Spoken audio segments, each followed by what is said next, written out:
السلام عليكم ورحمة الله وبركاته. إن الحمد لله نحمده ونستعينه ونستغفره ونعوذ بالله من شرور أنفسنا ومن سيئات أعمالنا. من يهده الله فلا مضل له ومن يضلل فلا هادي له. وأشهد أن لا إله إلا الله وحده لا شريك له وأشهد أن محمدا عبده ورسوله. يا أيها الذين آمنوا اتقوا الله حق تقاته ولا تموتن إلا وأنتم مسلمون. رب اشرح لي صدري ويسر لي أمري واحلل عقدة من لساني يفقهوا قولي. மகத்துவமும் மாண்பும் பொருந்திய எல்லாம் வல்ல ஏக இறைவனின் நல்லடியார்களே, அல்லாஹ் நமக்கு வழங்கியிருக்கிற உலக வாழ்க்கையில் ஏராளமான தவறுகளை செய்யக்கூடிய நபர்களாக அல்லாஹ் நம்மை ஆக்கியிருக்கிறார். அப்படி நாம் தவறுகளை செய்தாலும் அல்லாஹ் யாருடைய உள்ளத்தில் இறை அச்சத்தை வழங்கியிருக்கிறானோ அவர்கள் தாம் செய்த பாவங்களை நினைத்து உள்ளம் வருந்தக்கூடிய நபர்களாக மாறக்கூடிய ஏராளமான சூழலை அல்லாஹ் அவர்களுக்கு ஏற்படுத்தி கொடுப்பார்.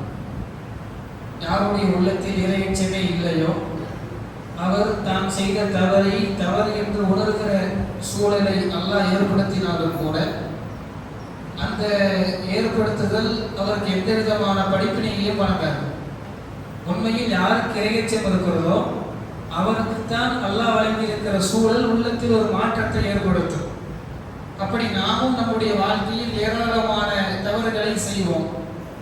தவறுகளை செய்து முடித்துவிட்டு நம்முடைய வாழ்க்கையில் நாம் சந்திக்கிற ஏதோ ஒரு சூழலின் காரணமாக இனி ஒருபோதும் அந்த தவறின் பக்கம் செல்லக்கூடாது என்கிற முடிவை நம்முடைய உள்ளத்தில் இருந்து ஆழமாக எடுப்போம். இது சின்ன விஷயம் பெரிய விஷயம் அப்படின்னு இல்லாம நம்ம கடந்து வருகிற எந்த ஒரு சூழலாக இருந்தாலுமே நம்முடைய உள்ளத்துல ஒரு மாற்றத்தை ஏற்படுத்தும். நம்ம உணர்வுபூர்வமாக கேட்ட ஒரு பயானாக கூட இருக்கலாம். சகாபாக்கள் இவ்வளவு தியாகம் பண்ணாங்க அப்படின்னு சில தியாகங்களை கேட்கும் போது உண்மையில் நம்முடைய உள்ளத்துல ஒரு பெரிய கலக்கமும் ஒரு குற்ற உணர்வும் ஏற்பட்டு நம்ம செஞ்ச பாவத்தை இனிமே செய்யக்கூடாது அப்படிங்கிற முடிவை நம்முடைய வாழ்க்கையில் ஒரு கட்டத்தில் எடுப்பதற்கு அந்த பயான் காரணமாக அமையும். அதுபோல பயான் இல்லாம எத்தனையோ விஷயங்கள் சில நேரங்களில் நம்முடைய குடும்பத்திற்குள்ளே ஏற்படுகிற மரணங்கள், அந்த மரணங்கள் ஏற்படும் போது அது வரைக்கும் நம்ம இடத்துல பல தவறுகள் இருக்கும். உறவுகளை அனுசரிக்காத நபராக, யாரிடத்திலும் சிரித்து பேசாத நபராக, அன்பை காட்டாத நபராக, உறவுகளுக்குள்ள ஒரு சச்சரவை தூண்டக்கூடிய நபராகவே நாம் இருந்திருக்கலாம்.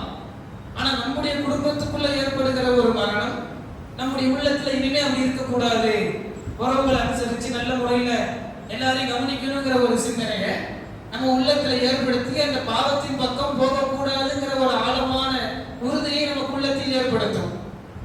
அது இல்லாம நம்ம ஒரு பாவம் செய்து கொண்டே இருக்கிறோம். அல்லாஹ் திடீரென்று அந்த பாவத்தின் காரணமாகவே நம்மை தண்டித்து விடுகிறான்.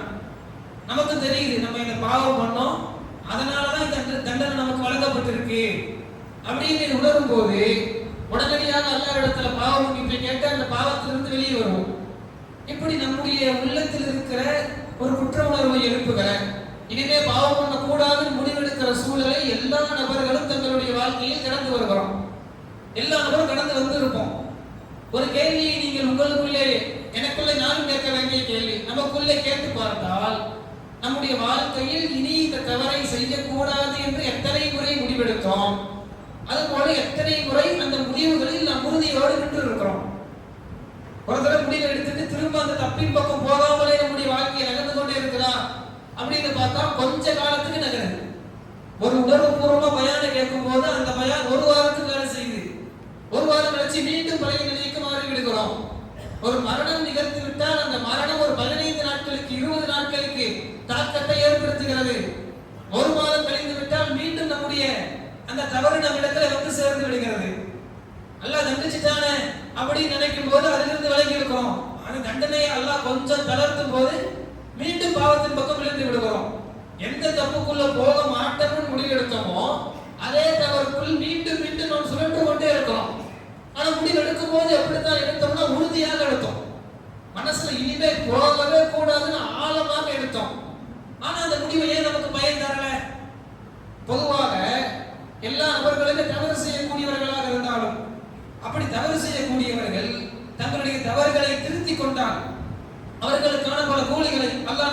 காட்டுகிறான். அதுல ஒரு இடத்துல அல்லாஹ் சொல்லும் போது வல்லதீன அமீது சையாத் சும்ம தாபு மின் பாரதிகா வ ஆமனு இன்ன ரப்பக மின் பாரதிகா லகஃபூருர் ரஹீம். யார் ஒரு பாவம் செய்து அந்த பாவத்தை திருத்திக் கொண்டு அல்லாஹ்விடத்திலே பாவ மன்னிப்பு கேட்கிறாரோ அவருக்கு பெரிய கூலிகள் உண்டு, மன்னிப்பு உண்டு என்று அல்லாஹ் சொல்லுகிறான். அப்போ பாவம் பண்றதே இங்க அல்லாஹ் சொல்லல. பாவம் பண்ணி யார் திருத்திக் கொண்டு தன்னை திருத்தி பண்ணிட்டவன் இனிமே பண்ண மாட்டேன்னு யார் திருத்திக் கொண்டு அல்லாஹ்விடத்திலே பாவ மன்னிப்பு கேட்கிறாரோ அவரை மன்னிப்பதாகவும் மன்னிப்போடு சேர்த்து அவருக்கு இன்னும் பல கூலிகள் இருப்பதாகவும் அல்லாஹ் சொல்லுகிறான். நம்மளும் நம்முடைய வாழ்க்கையில் ஒவ்வொரு நேரத்திலையும் தப்பு பண்ண மாட்டேன் என்று முடிவெடுக்கிறோம். ஆனால் எத்தனை முறை அந்த முடிவில் உறுதியாக இருந்திருக்கிறோம்னு பார்த்தா பல நேரங்களில் நிற்கிற இந்த ஒரு ஏன் நிற்கிற அப்படிங்கிற கேள்வியை தான் இந்த ஜும்மாவின் மூலமாக நம்முடைய உள்ளத்திற்குள் நாம் கேட்டுக் கொள்ள போகிறோம். பொதுவாக தவறை திருத்திக் கொள்வது என்றால் இந்த தப்பை பண்ண மாட்டேன் அப்படின்னு முடிவெடுக்கிறது மட்டும் கிடையாது. தவறை திருத்திக் கொள்வது என்றால் தப்பை பண்ண மாட்டேன்னு முடிவெடுத்துட்டு அந்த முடிவில் உறுதியாக நிற்பது. நம்மில் பெரும்பாலானவர்கள் முடிவெடுத்து விடுகிறோம். ஆனா உறுதியா நிற்கும் போது நம்முடைய உள்ளத்துல ஒரு சலனம் ஏற்பட்டு தப்பு பண்ண மாட்டேன்னு முடிவெடுத்தாலும் போய் விழுந்தோம். எப்படி விழுந்தோம்? நம்ம பண்ண ஒவ்வொரு விஷயத்தையும் யோசிச்சு பார்த்தா ஏன் விழுந்தோம் அப்படிங்கிற கேள்விக்கான பதிலை கண்டறியாமல் ஒருபோதும் நாம் செய்த பாவத்தில் இருந்து நம்மால் வெளியே வரவே முடியாது. அதற்கான பதிலை நாம் கண்டுபிடிக்க வேண்டும். அதற்கு உலகத்தில் பல வழிகள் இருக்கிறது. அந்த ஒரு பதிலை எப்படி கண்டுபிடிக்கலாம் என்று எனக்கு அறிந்த பதிலை நான் சொல்லுகிறேன், உங்களுக்கு கூட பயன்படலாம். பொதுவா என்ன பதில் தெரியுமா? ஒரு பாவம் பண்ணி வெளியே வரணும், முடிவெடுத்தோம், உறுதியா இருக்க முடியல. அதுக்கான காரணம் என்னன்னா நாம் ஏன் அந்த தவறை செய்தோம் என்பதற்கான ஆணி வேரை கண்டுபிடிக்காமல் விட்டுவிட்டோம். மூல காரணத்தை கண்டுபிடிக்காமல் விட்டுவிட்டோம். அப்படி கண்டுபிடிக்காமல் விட்டதன் காரணமாகத்தான் தப்பு பண்ண மாட்டேன் முடிவெடுத்தாலும் மறுபடியும் தப்ப செஞ்சோம். வியாபாரத்தில் முதலீடு செய்கிறோம். முதல் முறை முதலீடு செய்யும் போது இழப்பு வந்துருச்சு. இரண்டாவது முறை முதலீடு செய்யும் போது எவ்வளவு கவனமா செய்வோம். போன தடவை எதுல எல்லாம் நஷ்டமானுச்சோ அந்த டேட்டா எல்லாம் எடுத்து என்ன பொருள் வாங்கணும், எந்த பொருள் ஓடுது, எந்த பொருள் ஓடல, எதுல நஷ்டம் அப்படின்னு எல்லாத்தையும் கணக்கு பண்ணி இரண்டாவது முறை முதலீடு செய்யும் போது நஷ்டம் வராத அளவுக்கு எவ்வளவு பேக்கப்போட செய்ய முடியுமோ அவ்வளவும் செய்வோம். ஏன் செஞ்சோம்? முதல்ல இது ஏன் செய்ய முடியுதுன்னா முதல்ல எதனால நஷ்டமானுச்சுங்கிற மூல காரணத்தை கண்டுபிடிச்சா தான் இரண்டாவது முறை முதலீடு செய்யும் போது கவனமாக நாம் முதல்ல நஷ்டம் வராத அளவுக்கு செய்வோம். கவர்மெண்ட் எக்ஸாம் எழுதுறாங்க, குரூப் 1 குரூப் 2 குரூப் 4 ஒரு எக்ஸாம் எழுதுறாங்க. 2 முறை 3 முறை எழுதுவதற்கான வாய்ப்பு இருக்கு. முதல் முறை எழுதி பரீட்சையில் தோற்ற பிறகு இரண்டாவது முறை பரீட்சைக்கு எவ்வளவு ஆயத்த பணிகளோடு நாம் செல்வோம். முதல் முறை என்ன கேள்வியெல்லாம் தப்பு, அது எப்படி தப்பு அப்படின்னு ஃபுல் டேட்டாவை கலெக்ட் பண்ணி தப்பானதுக்கான காரணத்தை கண்டுபிடிச்சாதான் அடுத்த முறை சரி பண்ண முடியும் அப்படின்னு நம்ம நினைக்கிறதுனால அடுத்த முறை பரீட்சைக்கு போகும்போது தப்பானதை எல்லாத்தையும் சரி பண்ணிட்டு போவோம். ஒரு தவறை சரி செய்ய வேண்டுமே ஆனால் முன்னால் அந்த தவறு எதனால் நிகழ்ந்தது என்கிற மூல காரணத்தை நாம் கண்டுபிடிக்க வேண்டும். அதை நாம் கண்டுபிடிக்காமல் ஒருபோதும் நம்மால் நாம் செய்த பாவத்தில் இருந்து வெளிவரவும் முடியாது, திருத்திக் கொள்ளவும் முடியாது. உதாரணத்துக்கு பல உதாரணங்களை நாம் சொல்லலாம். ஒவ்வொரு சிந்திச்சு பாருங்க. பொதுவாக உலகத்தில் இருக்கிற எல்லா மதங்களையும் விட மார்க்கங்களையும் விட அதிகமாக அறிவுரை சொல்லப்படுகிற ஒரு சமுதாயம் முஸ்லிம் சமுதாயம். உலகத்தில் எந்த கொள்கையை சார்ந்த மக்களுக்கு இவ்வளவு போதனைகள் உலகத்தில் வழங்கப்படுவதே கிடையாது. எந்த கட்சி எடுத்தால் எந்த கட்சிக்கும் கிடையாது, எந்த மார்க்கத்தை எடுத்தால் எந்த மார்க்கத்துக்கும் கிடையாது, எந்த மதத்துக்கும் கிடையாது. அதிகமான போதனைகள் வழங்கப்படுகிற அறிவுரைகள் சொல்லப்படுகிற சமுதாயம் முஸ்லிம் சமுதாயம். ஒரு வருடத்திற்கு 52 ஜும்மாக்கள் கேட்கிறோம்.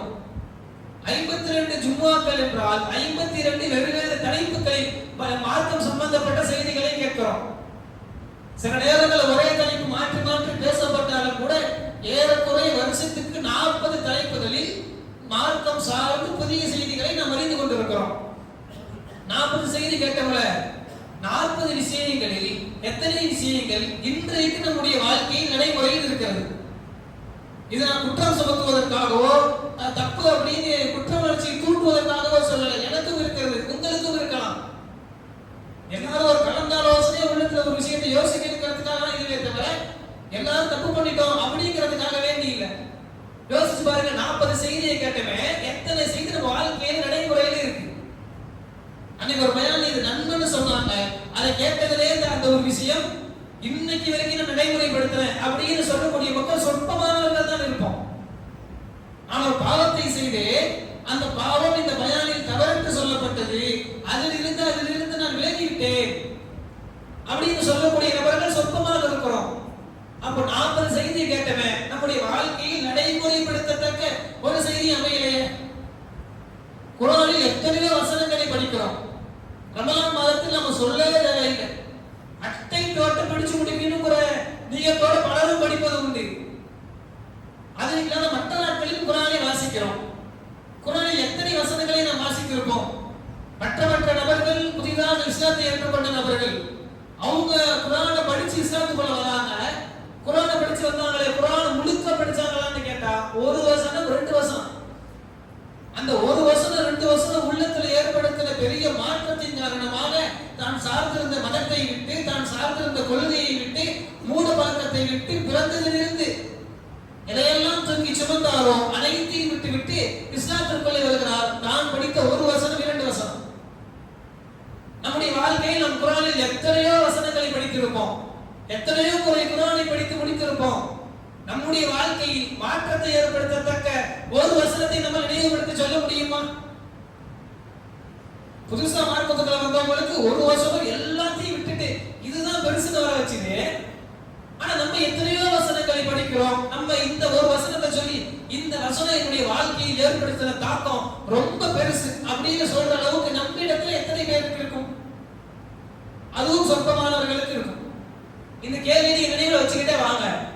பயான் இத்தனை பயான்களை கேட்டோம், பயான்கள் மூலமாக நமக்கு வாழ்க்கையில் நடைமுறைக்கு வரல. இது ஒண்ணு. குர்ஆன் வசனங்களை படித்தோம், குர்ஆன் வசனங்களை எத்தனை முறை படித்தாலும் அதுவும் நாம் நினைவில் வைத்துக் கொள்ளத்தக்க ஒரு மாற்றத்தை நாம் செய்யல. அடுத்து இன்னொரு இது முக்கியமான ஒன்று, நாம் அடைந்திருக்கிற ரமலான் மாதம். ரமலான் மாதம் குறித்து அல்லாஹ் சொல்லுகிறான். பொதுவாக எல்லா ரமலானிலும் இந்த வசனத்தை மீண்டும் மீண்டும் கேட்டுக்கொண்டே இருப்போம். குத்திப அலைக்குமுஸ் ஸியாம் கமா குத்திப அலல்லதீன மின் கப்லிக்கும் லஅல்லகும் தத்தகூன். உங்களுக்கு முன் சென்றோர் மீது நோன்பு கடமையாக்கப்பட்டதை போல உங்கள் மீதும் கடமையாக்கப்பட்டிருக்கிறது. இதன் மூலமாக நீங்கள் இறையச்சமுடையோராக ஆகலாம். இப்போ இறையச்சம் பெறுவதுதான் நோன்பின் அடிப்படை என்றால், அப்ப போன ரமலானில் இறையச்சம் பெற்றுவிட்டோம் என்றால் இந்த ரமலானில் இறையச்சத்தை அப்டேட் தானே பண்ணணும். ஆனா போன ரமலானில் இறையச்சத்தை பெறணுங்கிற முடிவோட நோன்பு வச்சோம், இந்த ரமலானில் இறையச்சத்தை பெறணுங்கிற நீங்கத்தோட நோன்பு வைக்கலாம். அப்படின்னா இடைப்பட்ட 11 மாசத்துல இறையச்சம் இல்லைன்னு அர்த்தம். பொதுவா மற்ற நபர்கள் நியூ இயர் அப்போ நியூ இயர் ரெசல்யூஷன் எடுப்பாங்கல்ல, அது மாதிரி ரமலானில் நாமும் எடுப்பது உண்டு. எல்லா நபர்களும் எடுப்பாங்க. நம்ம என்ன எடுப்போம்? இனிமே இந்த ரமலானில் இருந்து நான் வட்டி வாங்க வேலையை செய்ய மாட்டேன் அப்படின்னு பெரும்பாலானவர்கள் எடுத்திருப்போம். ஆனா இந்த ரமலான்ல போன ரமலான்ல எடுத்து இந்த ரமலான் அடையும் போது மறுபடியும் அதே முடிவை எடுப்போம். இனி இந்த ரமலானில் வட்டி வாங்க மாட்டேன். போன ரமலான்ல இனிமே இந்த ரமலான்ல இருந்து வரதட்சணை திருமணத்தில் கலந்து கொள்ள மாட்டேன். போன ரமலானில் எடுத்த முடிவு இந்த ரமலானிலும் அதே முடிவு. இனி நான் வரதட்சணை திருமணத்தில் கலந்து கொள்ள மாட்டேன், இனி கோபப்பட மாட்டேன். போன ரமலானில் எடுத்த முடிவு இந்த ரமலானிலும் இனி கோபப்பட மாட்டேன், அதே முடிவு. இப்ப வருஷம் ஒரே முடிவை எடுக்கிறோம் என்றால் முடிவு எடுக்கிறோம், ஆனால் நம்முடைய வாழ்க்கை அது நடைமுறைக்கு வரலன்னு அர்த்தம். போன வருஷம் வரதட்சணை கல்யாணத்தை கலந்துக்க மாட்டேன் முடிவு எடுத்துட்டு இந்த வருஷமும் நான் அதே முடிவு எடுக்கிறேன் என்றால் இடைப்பட்ட 11 மாசத்துல பத்திரிகை கொடுத்த வீட்டுக்கெல்லாம் போயிட்டு வந்துட்டேன்னு அர்த்தம். போன வருஷம் வட்டி வாங்க மாட்டேன் முடிவு எடுத்துட்டு இந்த வருடமும் வட்டி வாங்க மாட்டேன் என்ற ரமலானில் முடிவு எடுக்கிறோம் என்றால் இடையில வாய்ப்பு கிடைக்கும் போதுதான் இஎம்ஐல ஒரு எலக்ட்ரானிக் பொருளை வாங்கிட்டோம்னு அர்த்தம். அப்ப ரமலான் நம்மை நாம் திருத்திக் கொள்ளுகிற மிக முக்கியமான, திருத்திக் கொள்வதுதான் ரமலான் மாதத்தினுடைய பிரதானமான ஒன்று. அப்படி திருத்திக் கொள்ளப்பட வேண்டிய ரமலான் மாதத்திலும் கூட நாம் திருந்த வேண்டும் என்று முடிவெடுக்கிறோம். ஆனால் அந்த முடிவு உறுதியாக இல்லை. இது எல்லாத்துக்குமான காரணம் என்ன? நாம கேட்கிற பயம் கொஞ்ச காலங்கள்ல நம்முடைய வாழ்க்கையே நடைமுறை இல்லாம போயிடுச்சு, படிச்ச வசனங்கள் நடைமுறைக்கு இல்லாம போயிடுச்சு. அது போல ரமலானில் முடிவெடுக்கிறோம், தப்பு பண்ண மாட்டேன்னு உறுதியா இருக்கும், அந்த தப்பு மீண்டும் வந்துருச்சு. இப்படி எல்லா விஷயமுமே ஒரு மௌத்துனால வந்த மாற்றமாக இருந்தாலும், ஒரு பயானால வந்த மாற்றமாக இருந்தாலும், எதுவாக வந்த மாற்றமாக இருந்தாலும் கொஞ்ச நாளைக்கு கொஞ்சம் மாசத்துக்கு உள்ளத்துல இருக்குதே தவிர நாட்கள் கடக்கும் போது அந்த தவறுல போய் விழுந்துரும். இதற்கான அடிப்படை காரணம் நாம் எங்கே தவறு செய்தோம் என்கிற மூல காரணத்தை கண்டறியாமல் இருப்பது மட்டும்தான். எங்க தப்பு பண்ணோங்கிறத கண்டுபிடிச்சாதான் அந்த தப்பை எதனால பண்ணோங்கிற சூழலை திரும்ப சந்திக்கும் போது அந்த தவறிலிருந்து நாம் விடுபட முடியும். இப்ப யோசிச்சு பாருங்க, ஒவ்வொரு நபரும் யோசிக்க வேண்டிய செய்தி. இன்னைக்கு வீட்டுக்கு போய் இரவு நேரங்களில் படுக்கும் போது தூங்கும் போது இதை நாம் யோசித்துக் கொண்டே இருக்க வேண்டும். எப்படி யோசிக்கிறேன் தெரியுமா? போன ரமலான்ல வட்டி வாங்க மாட்டேன்னு முடிவெடுத்தவன் உறுதியாக தான் எடுத்தோம். அந்த முடிவுல ஒரு மாசம் ஸ்ட்ராங்கா இருந்தோம், 2 மாசம் ஸ்ட்ராங்கா இருந்தோம், 3 மாசம் ஸ்ட்ராங்கா இருந்தோம். 4வது மாசம் வட்டி வாங்கினவன் ஏன் வாங்கணும்? எதனால வாங்கணும்? வச்சிருந்த போனு போய் ரிப்பேர் ஆயிடுச்சு, தண்ணியில விழுந்து போயிடுச்சு. ஒரு அர்ஜென்ட்டான வேலை, வேற வெளியூருக்கு போய் ஆகணும். டக்குன்னு போன் வாங்குறதுக்கு கையில காசு இல்ல. அதனால நண்பர் சொன்னாங்க, இஎம்ஐல போட்டு வாங்கினீங்கன்னா ஆன்லைன்ல கூட இப்ப 0% இஎம்ஐ எல்லாம் வந்துருச்சு, அதுல போட்டீங்கன்னா வட்டி இல்லாம வாங்கிடலாம் அப்படின்னு ஒரு கதையை கேட்டு வாங்கிட்டோம். அதுவும் வட்டி தான். 0% இன்ட்ரெஸ்ட் எதுவுமே கிடையாது முதல்ல, அதுவும் வட்டி தான். அப்படி இருக்கிறதுல வாங்கிட்டோம். இப்போ இது நீங்கள் ஒரு தவறை செய்ததற்கான மூல காரணம். இந்த மூல காரணத்தை நீங்க அறிஞ்சு வச்சிருந்தா தான் திரும்ப இதே போன்ற ஒரு சூழலை நீங்கள் சந்திக்கும் போது அந்த இடத்துல வரும்போது நேர முடிவு எடுப்போம். இதை யோசிச்சு வைக்கலன்னா திரும்ப அதே சூழலை சந்திக்கும் போது முன்னாடி என்ன முடிவு எடுத்தோமோ அதே முடிவை திரும்ப எடுப்போம். வரசன கல்யாணத்துக்கு போக மாட்டேன்னு முடிவு எடுத்தோம். முதல் மாசம் நிறைய பத்திரிகை வந்துச்சு, தவிர்த்துட்டோம். போக மாட்டேன்னு உறுதியாயிட்டோம், யார் கல்யாணத்துக்கு வர மாட்டேன் அப்படின்னு முடிவு எடுத்து ஸ்ட்ராங்கா நின்றுட்டோம். 2வது மாசமும் நிறைய பத்திரிகை வந்துச்சு, அல்லாஹ்வுக்கு பயந்து நம்ம போகல. 3வது மாசம் வந்துச்சு, 4வது மாசம், 5வது மாசம், 6வது மாசத்துல ஒருத்தர் பத்திரிகை கொண்டு வந்தார். அவருக்கு நம்ம நன்றி கடன் பட்டிருக்கோம்.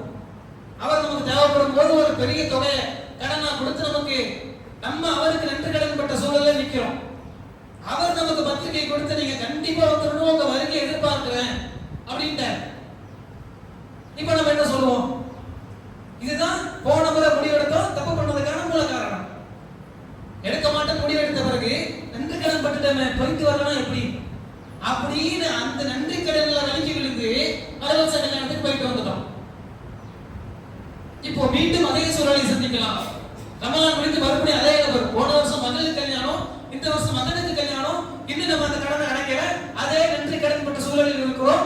மீண்டும் பத்திரிகை வைக்கலாம், நம்முடைய வருகை எதிர்பார்க்கலாம். போனதுல அவர் மூலமா விழுந்து தானே நன்றி கடன் சொல்லி அந்த வார்த்தையை சேர்த்தா நம்மளை கவுத்துட்டானே அப்படின்னு போன முறை தப்பு பண்ணதுக்கான மூல காரணத்தை கண்டுபிடிச்சாதான் இந்த முறை அதே நபர் வரும்போது உங்களுக்கு நன்றி கடன் பட்டுங்க, அதெல்லாம் உண்மைதான். உங்க வீட்டு கல்யாணத்துல கலந்துக்கணுங்கிறதுனால நீங்க எனக்கு பண்ண உதவி இல்லாம போகாது, உங்க மேல நான் வச்சிருக்க மதிப்பு இல்லாம போகாது, நான் உங்களுக்கு நன்றி கடன் வச்சிருக்கேன் அது இல்லாம போகாது. ஆனால் உங்களுக்கு நான் பட்ட நன்றி கடனை விட என்னை படைத்த அல்லாஹ்வுக்கு எவ்வளவு நன்றி கடன் பட்டிருக்கிறேன். அல்லாஹ் நாடி இருந்தா அல்லாஹ் உங்க மூலமா கடனை கொடுத்தான். அல்லாஹ் நாடினா நீங்க இல்லாம வேற ஆள கூட கொடுத்திருக்கலாமே. ஆனா அல்லாஹ் உங்க மூலமா எனக்கு கொடுத்தாங்கிறதுக்காக உங்களை நான் மதிக்கிறேன். ஆனால் நீங்கள் ஒரு கருவி கொடுத்தவன் அல்லாஹ், உங்களுக்கு நான் நன்றி கடனாக இருக்க வேண்டுமே. ஆனால் உங்களை விட பல மடங்கு என்னை படைத்த அல்லாஹ்வுக்கு நன்றி கடனாக இருக்க வேண்டுமே என்கிற கருத்தை சொல்லி நிராகரிப்போம். எப்படி நிராகரிப்போனா அதை கண்டுபிடிச்சாதான் இது நிராகரிப்போம். இப்படி நாம் எத்தனையோ தவறுகளை செய்வோம். தவறு செஞ்சுட்டு இனிமே செய்ய மாட்டேன் அப்படின்னு முடிவெடுப்போம். அந்த முடிவில் நாம் உறுதியாக இருக்க வேண்டுமே. ஆனால் போனதுல தப்ப ஏன் செஞ்சோம் அப்படிங்கிற ரூட் காஸை கண்டுபிடிச்சா மட்டும்தான் அடுத்த முறை அதே சூழலை சந்திக்கும் போது, அடுத்த முறை அதே நபரை சந்திக்கும் போது, அடுத்த முறை அதே மாதிரி நெருக்கடியை சந்திக்கும் போது, போன முறை இதே நெருக்கடியில விழுந்தோம், போன முறை இதே சென்டிமெண்ட்ல விழுந்தோம், இந்த முறை மாத்தணும் அப்படின்னு மனசுல உறுதி எடுத்து மாத்தோம் என்றால் எந்த ஒன்றுக்குமே மூல காரணத்தை கண்டுபிடிப்பதுதான் தவறுகளில் இருந்து விடுபடுவதற்கான முக்கியமான ஒரு வழி. கடைசியா உண்மை சம்பவத்தை கூட சொல்லி நிறைவு செய்கிறேன். உண்மையிலே நடந்தது. இது கூட ஒரு மூல காரணம் தான் தப்புல இருந்து வெளியேறதுக்கான அடிப்படை அப்படிங்கிறதுக்கு புரிந்து கொள்வதற்கு ரொம்ப சுவாரஸ்யமான ஒரு உண்மையும் கூட. ஃபார்டு கம்பெனின்னு ஒரு கார் வச்சிருக்காங்கல்ல, கார் கம்பெனி, அவங்க ஒரு புது மாடல் லான்ச் பண்றாங்க. உலகம் முழுக்க அந்த கார் வந்து ரொம்ப ஃபேமஸ் ஆகி ஓடுது. யாருக்கிட்ட இருந்து எந்த கம்ப்ளைண்ட்டும் வரல, எந்த குறையும் வரல. கொஞ்ச நாள் கழிச்சு, கொஞ்சம் மாசம் கழிச்சு ஒரு கஸ்டமர் கம்ப்ளைண்ட் பண்றாரு. உங்களுடைய கார் வந்து சரியா வேலை செய்யல, நிறைய ப்ராப்ளம் இருக்கு, அதுல ஒரு முக்கியமான ஒரு ப்ராப்ளம் இருக்குங்கிற அந்த நிறுவனம் கேட்குது, என்ன ப்ராப்ளம் நீங்க சொல்லுங்க, எங்க கிட்ட கம்ப்ளைண்ட் ரைஸ் பண்ணுங்க, நாங்க சரி பண்றோம். அவர் சொல்லுகிறார், ஒன்றும் இல்லை, நான் என்னைக்கெல்லாம் வெண்ணிலா ஐஸ்கிரீம் வாங்கிட்டு காருக்குள்ள ஏறணும், கார் ஸ்டார்ட் ஆக மாட்டேங்குது, இது ப்ராப்ளம். அந்த நிறுவனம் ஏற்கவே இல்லை, இது இருக்காங்க போல இருக்கு, பெட்ரோல் பதிலாக டீசலை ஊத்துனேன், இல்ல கீரை மாத்தி மாத்தி போட்டேன், இல்ல ஓட்ட முடியாத ஒரு சாலையில ஓட்டுனேன், இப்படி ஏதாவது ஒரு காரணம் இருந்தா சரி. வெண்ணிலா ஐஸ்கிரீம் வாங்கிட்டு காருக்குள்ள இருந்தா எப்படி கார் எடுக்காம இருக்கும்? அவர் சொன்ன குற்றச்சாட்டு நிராகரிச்சுட்டாங்க. மீண்டும் அதே குற்றச்சாட்டோடு வருகிறார், மீண்டும் நிராகரிக்கிறார்கள், மீண்டும் வருகிறார், மீண்டும் நிராகரிக்கிறார்கள். இவர் தொடர்ச்சியாக வந்து கொண்டே இருக்கிறார். இது ஒரு நேரத்தில் பெரிய அந்த சுற்றி இருக்கிற எல்லா கம்பெனிஸ்க்கும் தெரிகிற அளவுக்கு, மக்களுக்கு தெரிகிற அளவுக்கு ஒரு பிரச்சனையாக மாறுது.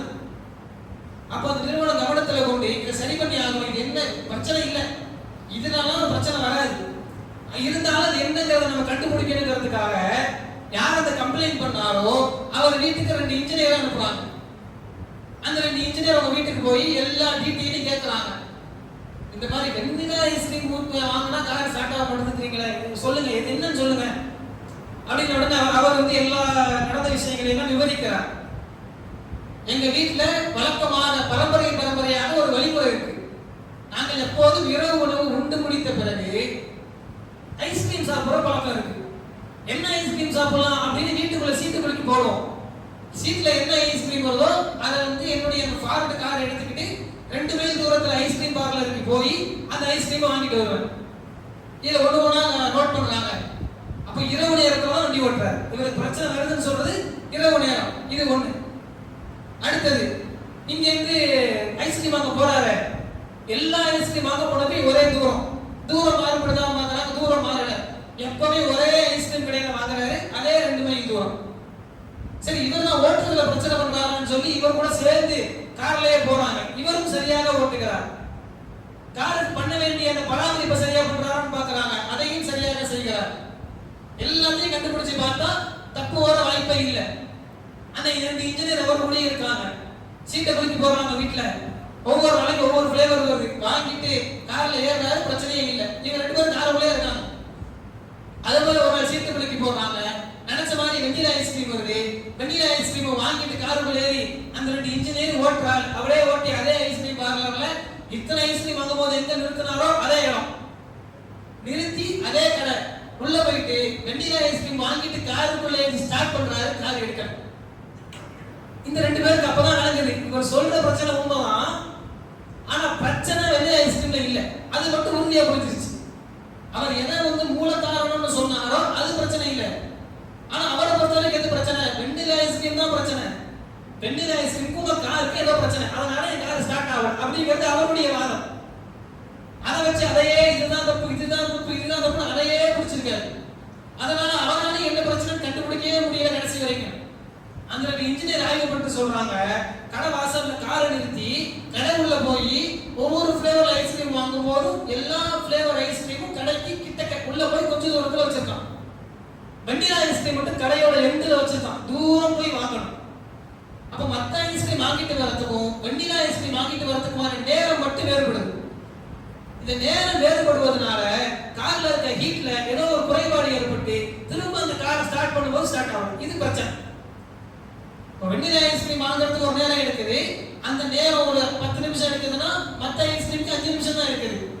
10 நிமிஷம் இடைவெளி விட்டு காரை ஸ்டார்ட் பண்ணா கார் ஸ்டார்ட் ஆகலங்கிறது பிரச்சனை. அது வெண்ணிலா ஐஸ்கிரீம் வாங்காம எந்த ஐஸ்கிரீம் வாங்கிட்டு 10 நிமிஷம் கழிச்சு காரை ஸ்டார்ட் பண்ணாலும் ஸ்டார்ட் ஆகும். ஐஸ்கிரீம் கடைக்கே போகாம 2 மைல் டிராவல் பண்ணிட்டு கார் ஆஃப் பண்ணிட்டு 10 நிமிஷம் கழிச்சு ஆன் பண்ணாலும் ஆன் ஆகாது. ஆனா அவரை பொறுத்த வரைக்கும் குழம்பிக் கொண்டே இருந்ததுக்கான காரணம் இதுதான் தப்பு அப்படின்னு அதையே யோசிச்சுக்கிட்டே இருந்ததுக்கான காரணம், இதுல ஒரு பெரிய பிரச்சனை இருக்கு அப்படின்னு நினைச்சதுக்கான காரணம், என்னால சரி பண்ணவே முடியல அப்படின்னு நினைச்சதுக்கான காரணம், மூல காரணத்தை கண்டுபிடிக்காமல் இருந்தது. அப்ப நம்முடைய வாழ்க்கையில் நாம் செய்கிற தவறுகளுக்கான மூல காரணத்தை கண்டுபிடிக்கும் போதுதான் அதிலிருந்து முழுவதுமாக நம்மால் வெளிவர முடியும். கண்டுபிடிக்காத வரைக்கும் நாம் அந்த தவறுக்குள்ளேயே உழன்று கொண்டே இருப்போமே தவிர அதிலிருந்து வெளிவதற்கான வாய்ப்பு குறைந்து போகும். எனவே நாம் செய்த தவறுகளுக்கான மூல காரணத்தை ஆணி வேரை கண்டுபிடித்து நம்முடைய பிழைகளை களையக்கூடிய நபர்களாக அல்லாஹ் உங்களை மண்டையும் ஆக்குவானாக என்று கூறி இந்த முதல் உரையை நிறைவு செய்கிறேன். ஆகியமான அல்ஹம்துலில்லாஹி ரப்பில் ஆலமீன். அஸ்ஸலாமு அலைக்கும் வரஹ்மத்துல்லாஹி வபரகாத்துஹு. ஸலாத்து வஸ்ஸலாமு அலா அஷ்ரஃபில் அன்பியா வல் முர்சலீன். அல்லாஹ்வுடைய பேரில் கிருபையினால் வெயிலை தவிர சூட்டை தவிர எந்த விதமான சிக்கலும் இல்லாத ஒரு அருமையான சூழலில் நாம் ரமலான் மாதத்தை கடந்து கொண்டிருக்கிறோம். ஆனால் நம்முடைய கொள்கை சொந்தங்களாக இருக்கிற பாலஸ்தீன மக்கள், காசா மக்கள் பெரிய அளவிற்கு யூதர்களால் சித்திரவதைக்கு உள்ளாக்கப்பட்டு கொலை செய்யப்படுவதை நாம் பார்க்கிறோம். போர் நிறுத்தம் என்று அறிவிக்கப்பட்டும் கூட நாக்கிட்டேவுகளை எழுப்பி 400க்கும் மேற்பட்ட குழந்தைகளையும் பெரியவர்களையும் கொன்று பல குழந்தைகள் சடலங்களாக இருப்பதை நாம் அனுதினமும் நம்முடைய இணையதளங்களில் பார்த்து கொண்டே இருக்கோம். அதையெல்லாம் பார்க்கும்போது நம்ம இது ஒரு நேரத்தில் தாங்க முடியாமல் கடந்துடலாம் அப்படின்னு நம்ம நினைக்கிற விஷயங்கள் கூட மீண்டும் மீண்டும் வருவதன் காரணமாக அதை தவிர்க்கவும் முடியாத ஒரு நிலையில் நாம் இருக்கிறோம். உண்மையில் நாம் அந்த மக்களுக்காக அதிகமாக நம்முடைய ஜும்மாவில் துவா அங்கீகரிக்கப்படுகிற நேரங்களில், நமக்கு வாய்ப்பு கிடைக்கிற நேரங்களில், ஒற்றைப்படை இரவுகளில் அதிகமாக அவர்களுக்காக நாம் பிரார்த்தனை செய்ய வேண்டும். அவங்க இன்னைக்கு முஸ்லிம்களுக்கு எவ்வளவு தீங்கு செய்யறாங்களோ அதை விட இன்னும் 10 மடங்கு அதிகமான இழிவு அவர்களுக்கு உலகத்தில் ஏற்பட வேண்டும். ஏன்னா உலகத்தில் அவங்களுக்கு பாதிப்பு ஏற்பட்டால் அதற்காக கண்ணீர் வடிப்பதற்கு, ஆதரவு கொடுப்பதற்கு ஒரு பெரிய கூட்டம் இருக்காங்க, ஒரு பெரிய நாடு வல்லரசு வச்சிருக்கோம் அப்படிங்கிற அடிப்படையில் தான் எல்லா தீங்கையும் செய்யறாங்க. அப்படி அவர்களுக்கு இனி தீங்கு ஏற்பட்டால் அவர்களுக்கு ஆதரவு கொடுக்க, கண்துடைக்கு யாரும் வரமாட்டாங்க. இன்னும் சொல்ல போனால் அவர்களுக்கு இருக்கிற சிக்கலை பார்த்து உலகமே ரசிக்கும் அப்படிங்கிற ஒரு சூழலை நாம் அல்லாஹ்விடத்தில் கேட்க வேண்டும். அதன் மூலமாக அவர்களுக்கு இழிவு ஏற்படும் போது முஸ்லிம்களுக்கு ஏற்பட்டதை விட இன்னும் 10 மடங்கு 100 மடங்கு அதிகமான இழிவு மரணங்களும், மரணம் என்ற சூழல் உடனே ஏற்படுகிற மரணம் போல இல்லாமல் ஒரு நிமிடமும் மரணத்தை உணர்ந்து 1 மாதம் கழித்து மரணிக்கிற கொடிய மரணத்தை அவர்களுக்கு அல்லாஹ் வழங்க வேண்டும் என்ற நம்முடைய துஆக்களில் அதிகமாக நாம் சேர்த்துக் கொண்டே இருக்க வேண்டும். அப்படி இருக்கும்போது அவங்களுக்கு ஆதரவு கொடுப்பதற்கு, அவங்களுக்கு உதவிக்கரம் நீட்டுவதற்கு எந்த நாடும் இல்லாத அனாதைகளாக அவர்கள் மாறி போகிற சூழலை நாம் கேட்க வேண்டும். அதுதான் நம்மளால முடிந்த ஒரு பெரிய ஆயுதம். நம்மளால அங்க போய் போராட முடியாது என்றாலும் கூட நம்மிடத்தில் அல்லாஹ் வழங்கி இருக்கிற ஒரு பெரிய ஆயுதம் நாம் செய்கிற பிரார்த்தனை. அந்த பிரார்த்தனைகளை நாம் நம்முடைய முஸ்லிம்களுக்கு தொந்தரவு செய்கிற, அழிக்கிற யூதர்களுக்கு எதிராக நாம் பயன்படுத்த வேண்டும். இதுல இந்த இஸ்ரேலை பற்றி கூட ஒரு சின்ன செய்தியை நாம பதிய வைப்பது சரியாக இருக்கும் என்று தோன்றியது. ஏன்னா பொதுவாக இன்னைக்கு எல்லா இடங்களிலும் சமூக வலைதளங்கள்ல, நியூஸ் சேனல்கள் எங்க பார்த்தாலுமே இஸ்ரேலிய நாடு அப்படின்னு சொல்லி இஸ்ரேல் என்பது ஒரு நாடு என்கிற கருத்து மீண்டும் மீண்டும் பதியப்பட்டு விட்டது. எங்க பார்த்தாலும் முஸ்லிம்களுக்கே கூட இஸ்ரேல் ஒரு நாடு அப்படின்னு நினைக்கிற அளவுக்கு நம்ம இந்த செய்தி மீண்டும் மீண்டும் சொல்லப்பட்டதன் காரணமாக அதை ஒரு நாடு நம்ம அங்கீகரிக்க ஆரம்பிச்சிட்டோம். ஆனா உண்மையிலே ஒரு நாடு அப்படின்னு சொல்லக்கூடிய அளவுக்கு ஒரு விஷயமும் அங்க கிடையாது. ஒரு நாடுன்னு சொன்னா அது ஒரு விருப்பத்தோடு உண்டாக்கப்பட்டிருக்க வேண்டும். ஆனா இது கொள்ளைப்புறமாக எந்த மக்கள் தங்களுக்கு அகதிகளாக யூதர்களுக்கு பாலஸ்தீன முஸ்லிம்கள் ஆதரவு கொடுக்கிறார்கள். ஆதரவு கொடுத்து கொஞ்ச நாள் அவங்களுடைய பாலஸ்தீனத்துல தங்க வைக்கிறாங்க. தங்க வச்ச பிறகு அங்க வருகிற யூதர்கள் பாலஸ்தீன அரசு கிட்ட முஸ்லிம்கள் இடத்துல ஒரு கோரிக்கை வைக்கிறாங்க. The land without people or for the people without land. மக்கள் இல்லாத நிலமெல்லாம் நிலமில்லாத மக்களுக்கு கொடுத்துரு. எவனாச்சும் இந்த கோரிக்கையை வைப்பானா? இன்னைக்கு இந்தியாவில் நிலங்கள் இருக்கிறது, என்கிட்ட லேண்ட் இல்ல, அதனால மக்கள் பயன்படுத்தாத லேண்டை எல்லாம் என் பேர்ல எழுதி கொடுத்துருன்னு குடிமகனாக இருக்கக்கூடியவர் கூட கேட்க முடியுமா? ஒரு குடிமகன் கூட கேட்க தயங்குற விஷயத்தை அகதிகளாக வந்தவர்கள் முஸ்லிம்கள் இடத்துல கோரிக்கை வைக்கிறாங்க. முஸ்லிம்கள் தர மறுக்கிறாங்க. அதன் பிறகு ஜியோனிஸ்ட் பேங்கோட ஒரு பேங்க் உருவாக்குறாங்க. உலகத்தில் இருக்கிற எல்லா யூதர்களும் அந்த பேங்க்ல அக்கௌண்ட் வச்சிருப்பான். அவங்க வீட்டுல எந்த நல்ல விஷயம் நடந்தாலும், எந்த சுபகாரியம் நடந்தாலும் அந்த பேங்க்ல பணத்தை போடுவோம். பணத்தை போட்டு ஒரு பெரும் பொருளாதாரத்தை சேர்த்தார்கள். ஹிட்லருடைய காலத்திலே அதை அடிச்சு நொறுக்கினான். பொதுவா கோயபிள்ஸ் தத்துவம் அப்படின்னு நம்ம கேள்விப்பட்டிருப்போம். ஒரு பொய்யை மீண்டும் மீண்டும் சொன்னால் உண்மையாகிவிடும் என்பது கோயபிள்ஸ் தத்துவம் நம்ம கேள்விப்பட்டிருப்போம். ஆனா தத்துவம்லாம் கிடையாது. கோயபிள்ஸ் ஒருத்தன் அவன் அதன்படி வாழ்ந்து காமிச்சான். ஒரு பொய்யை மீண்டும் மீண்டும் சொல்லி அது உண்மை நம்ப வச்சிருவான் மக்களை. அப்படிப்பட்டவன் கோயபிள்ஸ். அவன் அந்த ஹிட்லருடைய வலதுகையாக இருந்தான். அவன் அந்த நேரத்தில் ஒரு பொய்யை பரப்புனா இந்த ஜியோனிஸ்ட் பேங்க் திவாலாகி போச்சு அப்படின்னு ஒரு பொய்யை மீண்டும் மீண்டும் பரப்புவதன் காரணமாக எல்லா யூசர்களும் நம்ம பேங்க் போட்ட காசெல்லாம் திவாலாயிடுச்சு நம்பி போட்ட காசெல்லாம் திரும்ப எடுக்கிறாங்க. எல்லாரும் போட்ட காசை திரும்ப எடுக்க ஆரம்பிச்சா உண்மையில திவாலாயிடும் பேங்க். அப்படி திவால் ஆக்கணும். அவர்களை பொருளாதார அடிப்படையிலும் கூட வளர விடாமல் ஒரு பெரிய அடி அவர்களுக்கு ஏற்பட்டது. அதை நம்ம ஆதரிக்கல. எந்த சமூகமும் பொருளாதார அடிப்படையில் வளரலாம். ஆனா பொருளாதாரத்தை மையப்படுத்தி பொருளாதாரத்தை மட்டும் பிரதானமாக வைத்துக் கொண்டு அதன் மூலமாக நாட்டை பிடிப்பதற்கான ஒரு முயற்சி அவங்க செஞ்சாங்க. அதன் பிறகு மீண்டும் வளர்ந்து அந்த பேங்க்ல பொருளாதாரத்தை சேர்த்து அந்த பாலஸ்தீனத்துல சொந்தமாக காசு கொடுத்து நிலங்களை வாங்கினார்கள். காசு கொடுத்து கொஞ்சம் கொஞ்சமா நிலங்களை வாங்கி அந்த நிலத்துல இருக்க முஸ்லிம்கள் எல்லாம் அப்புறப்படுத்த ஆரம்பிச்சாங்க. இவர்களுடைய நிலத்திலே முஸ்லிம்கள் விவசாயம் பண்ணக்கூடாதுன்னாங்க.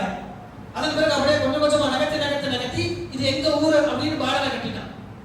சிந்திச்சு பார்த்தா ஒரு நாடு அப்படின்னு சொல்றதுனால எந்த அளவுகோடும் அதற்கு கிடையாது. கொல்லைப்புறமாக உண்டாக்கப்பட்ட நாடு.